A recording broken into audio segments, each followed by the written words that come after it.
Facem noi baza.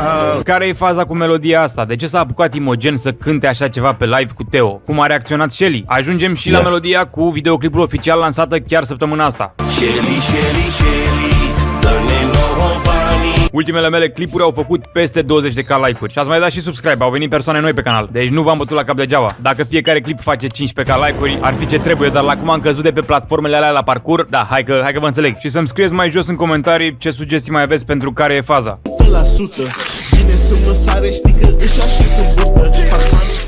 De unde a început toată faza cu Shelly? Probabil cea mai șeruită a fost chiar bucata de pe live-ul lui Imogen. De acolo s-a dat startul. Activează clauza. Imogen și Teo Și ăștia mă mâncați și curata. Domne, am pula mea, ne lăsa melodia la fel. Păi spunea o melodie când ne-a Tudorică face la acum pula mea cântai tu mă piesa asta la radio, futu-te în gură viață. Sau să o pună ăștia pe în cluburi. Că a fost weekendul ăsta în cluburi peste tot, ești nebun. Dacă n-am primit 50.000 de menționări, ești nebun la cap că s-a cântat în cluburi. Cum pula mă duceam cu piesa asta la radio, mă mâncați și pulat. Ne-a Tudorică la bara, face la bară Tudorică și horul pe cap.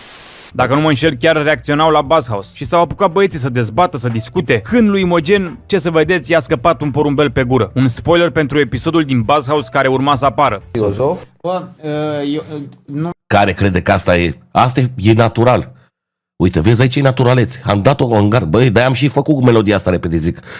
Uite, vezi că am scăpat. Ăsta s-a supărat pe mine, mi-a dat mesaj și el la voi, să nu credeți. Face, băi, nu mai da spoilere.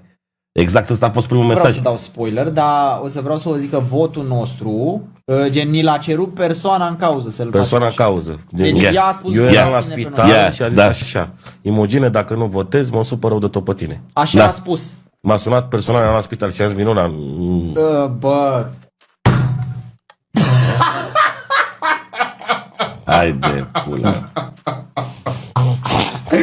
Puteți observa lejer că n-a făcut-o intenționat. Și Teo Zeciu are o micro-reacție naturală, pentru că și-a dat seama de leak-ul imens pe care îl dăduse Imogen. Acum și Marus știa că a gafat-o. Deci nu i-a rămas decât să facă mișto de moment. Și nu e prima oară când Imogen face melodii freestyle pe live. De fapt, ăsta e unul din highlight-urile de pe live-ul lui. Comunitatea sa știe că din când în când trebuie să dea drumul la instrumentalul unei melodii cunoscute și să-și facă versurile lui pe loc. Tata e cu căruța, cadă și-ați mama aia și rupe gâtul și o doare. Tata e mare.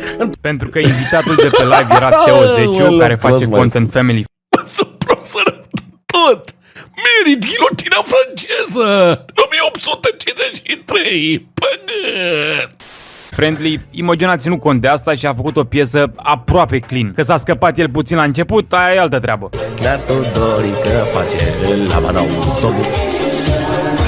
După asta și-a revenit și a făcut cel mai catchy refren după melodia Sherry Lady. O melodie din anii 80 pe care părinții noștri sigur o știu. Shelly, dragă, nu activa. Caterinca s-a învârtit în jurul ideii că Imogen ar fi încălcat o clauză din contract, dând spoilerul ăla. Și în felul ăsta s-ar fi rugat. Nu e decât 1.000.000 de euro, nu e clauza mare, mă. Bă, mâncava și gura voastră, ce sete mi-a fost înainte să plec la scuze cu aia la studio. Am plecat cu seria 8, mâncava și gura voastră. Trăivar familia voastră să vă trăiască, să mă duc la scuze. Ăsta nu răspunde la telefon, a zis, bă, ce fac, că mi-e sete, ești prost? Nu aveam cu aia bani, nu aveam cardurile băgate pe telefon, nu aveam nimic. Vine un copil, mâncați și gura, hai să facem o poză. Vreau să zic la copilul, dă și mie 50.000 să-mi iau și mâncați și plătă o apă. Mi-a fost rușine, n-am zis. Zic, bă, știi ce fac? Mă duc la locuire în pula mea și mă duc la baie direct și beau apă. Ce crezi, mă, futut? Bă, ce noroc să ai futut-te în gură tu în viață, să te duci la benzinărie și să dai cu lavabil în baie, ești prost? Mă, cât noroc să ai să-ți trăiască familia ta. De Shelly ca să nu acționeze legal, întărindu-i imaginea de dictator. În realitate nu a fost deloc așa. Shelly a apărut pe TikTok la volan în timp ce asculta melodia făcută de ei. Shelly, dă-ne nouă banii, facem noi bața, facem la Pitești.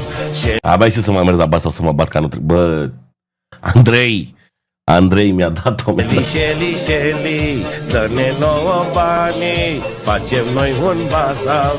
Cum trendurile astea expiră în 2-3 zile maxim, oamenii s-au grăbit să scoată cover-ul făcut în studio, cu tot cu clip muzical. Videoclipul a fost urcat pe canalul principal al lui Imogen și deja are 1.000.000 de views. Să scoatem piesa asta și repede, dar oricum nu e ca și cum faci cineva vreun bandă pe ea. Din primele cadre vedem pe laptopul lui Shelly notificare legală către neagul Marius, adică Imogen, dând curs ideii principale din spatele cover-ului. Adică Shelly îl trage la răspundere pe Imogen că a dat leak-ul despre Miruna. Cam pe asta se pune accent în videoclip. Îl vedem pe Shelly în poziția asta de om al industriei, care pune presiune pe colaboratorii lui. Aici îl avem pe Imogen care tremură când semnează contractul. Iar la versul Shelly, un dictator bogat,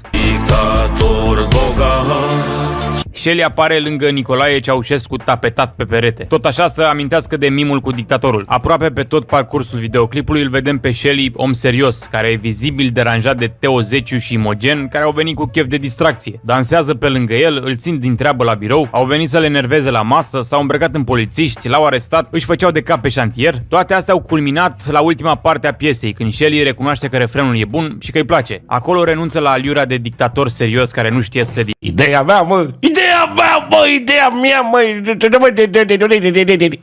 Taci, mă, în pula mea și față live-ul. distreze de atâta muncă și începe să danseze cu băieții, terminând videoclipul pe ideea că e all for fun și de fapt se înțeleg. Îmi place refrenul. Îmi place refrenul. Shelly, dă-ne nouă banii.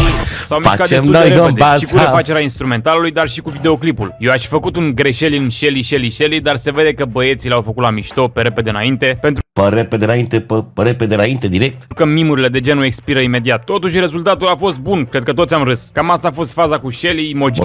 Mulțumesc, Morovi. Mulțumesc, Morovionez, mulțumesc mult de suflet. I appreciated you like a content creator.